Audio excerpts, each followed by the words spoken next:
da, 37 esango dugu, 37 urte. Bai, aurretik izan ziren informatiboetan, gaueko programa baten probatu gabegorik ez daukat, irratian, hori egia da, gau osoko albiste emakizunetan ere aritu nintzen bolada batez, larun bat eta ostiral gauetan, bai, baina oso garbi neukan sartu nintzen lehen da biziko momentutik, 6 urte nituenetik, esango nuke, nik noizbait futbol partidu bat kontatu nahi dut. Oso txikitago kontua da hori, 6 urterekin gelan. Oso gauza arraroa egiten omen zenuen.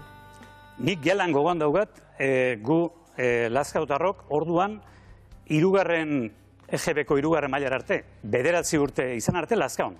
Geroan ez zegoen euskara segitzerik ikastolak behasainen zeukan segida, Lizeo Alkartasunan. Tan gogoan daugat, 4., 5. mailan, beti futbola beste konturik ez zegoen, geure bizitzatan, baloia, buruaren barruan, eta argazki bat bagenuen, orduko aldizkarin bateko argazki bat, arbelaren gainean.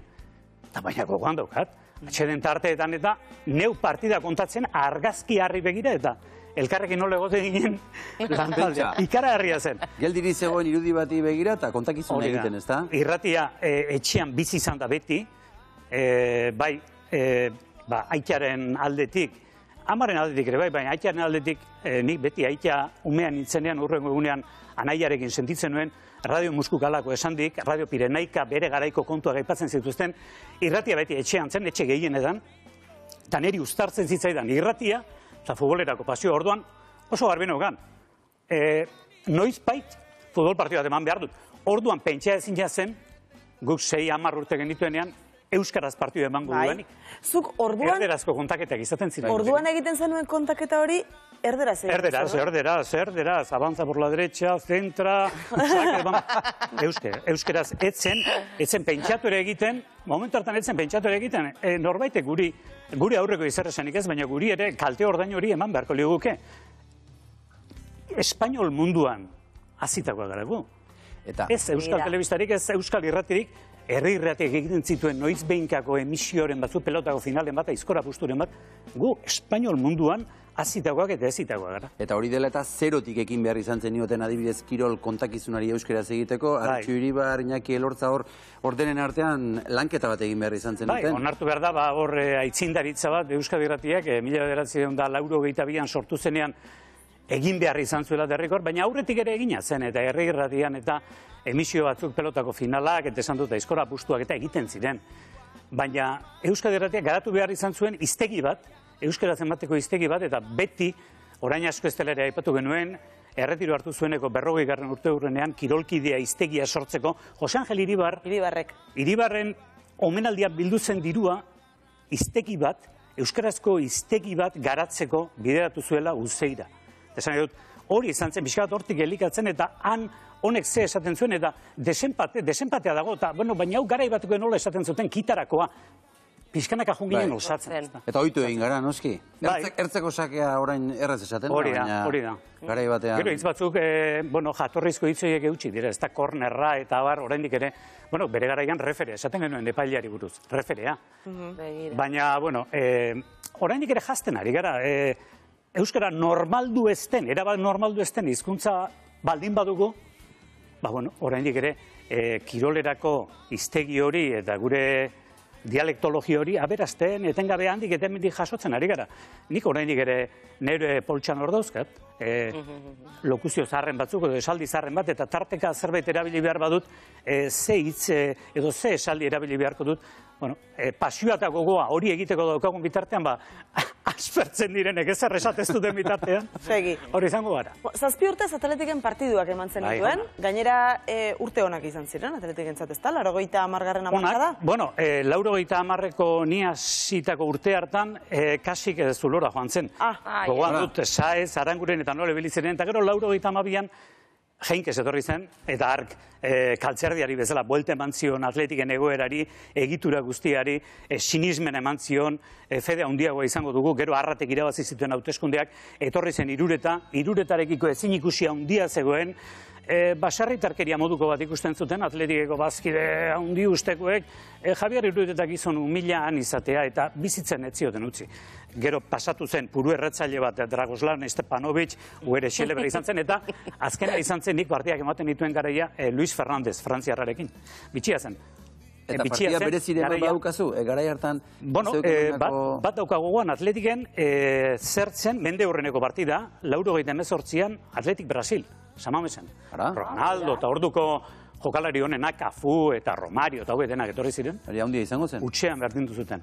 Eta beste partida gogoan garri bat baino gehiago ere, bai, bueno, Atletikek behin Bartzelonan jokatu zuen bat, ligako azkeneko partida, eta momentu berean, lankide bat Koruñan zegoen Deportibo eta Valencia partida jokatzen ari zirelako, eta Deportibok irabazi ezean, da Barsak Atletik irabazi ezkero Bartzelona txapeldun. Bueno, kombinazio hori gertatu zen, eta han izan itzen, baina bitxia da. Emaitzak eta dana goratzen dituzu haizu. Ba, emaitza batzu, bai. Esan... Buru hona okazu, seinale hona. Tamaina ere behar izaten da esan, baina bai, gauza batzuk eta oso... Beraz, kokatu zitzaizun taldearekin arata ona ibiltzea, ezta? Bai. Alderrai nola bait, ezta? Bai, ala ibiltzen ginen orduan. Gero telebistaren zuzeneko emankizunak partidu guztietan orain telebistaz jarraitzen dira, eta, bueno, era berean, irratietarako ere, baliabide eskasia den urteetarako, etxetik bertatik partidak ematea erosogoa izanik, bat eta beste ibiltzea baino, baina orduan taldearen segizio izaten zen bertakoa, eta segizio ez bakarrik futbol zelai guztietara joaten zinelako taldearekin. Baita ere, harremana, entrenatzaileekin, jokalariekin oso gertukoa zelako, egazinean beraiekin zindua zen. Aipatu du Luis Fernandez frantziarra. Ure etorri zenean, 87an, zigarro erretzaile amorratu da zen, eta aurrean, egazinetan, etzen erretzerik izaten atzean bai, atzera etorri eta gurekin izaten zen, tertulian. Beira gaur egun, jokalariak eta entrenatzaileak. Gaur egun mundu erabat itxi da, futbol jokalariekin eta kirolariekin tratu hori garatzerik ez daukazu, beti daukazu hor suebasle bat prensa departamentua da, beharrezkoak dira, eta kazetaritzan diharduten askorentzat atera bide bat izan da hori, baina gertuko tratu hori. Kirolariarekin garatzen zenuen tratu hori, hartu eman hori gaur egun asko zer zailagoa. Eta zuk, kirol emankizunak beraz, bueno, makina bat eman dituzula badakigu, futbolaz ari garela, golik kantatu zenuen sekula kantatu? Bai, noski. Anedota bat, kontatzera hona. Eman nuen lehen da biziko partida gogoan daukat. Atletiken temporada hasi berria zen, baina ni laugarren jardunaldian hasi nintzen partida ematen. Eta Albazeteko Carlos Belmonten zen partida. Albazete lehen da biziko mailara igo berria zen. Albazete Atletik. Partida ematen, 4 eta galdu zuen Atletikek, eta neure barnean neukan kontaketarako, eta gainera horre bidea ematen di beste zerbaitetarako, beti pentsatu izan dut, zeuk naiz eta momentu hartan Atletiken hurbileko kontaketa hori egin behartzen nuen, etzai gustatu izan sekula bufanda jantzitako kazetaria, bufanda jantzitako kontalari etzai gustatu izan.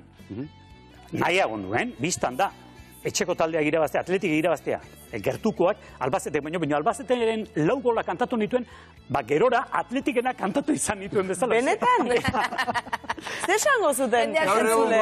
Bueno, bai, sartitzala Atletik, baina Albazeteren ziren, gogoan du Salazar, gol! Benetan? Eta sakonak, herri kiroletako, gure orduko, eta gerora harreman handia dugu, eta espezialista zenak, urrengo gunean deitu zidan, esan zidan. Nik atzo, esango nian, Atletik golak sartu eta sartu ari balata. Jose Mari, haze fama izango duzun Bilbo alde horretan. Bai. Oporretan eta etzara askotan. Baina marka da, nik berriro diot, geure lanbide honek gauza txar eta onak baditu, txarrak jendeak zeinen azkar etiketatzen zaitun, eta zaku batean sartzen zaitun, baina ona da, distantzia hartzeko balio dizulako. Gertuko hori pikin bat urruntzen duzu, eta urruneko hori gerturatu egiten duzu.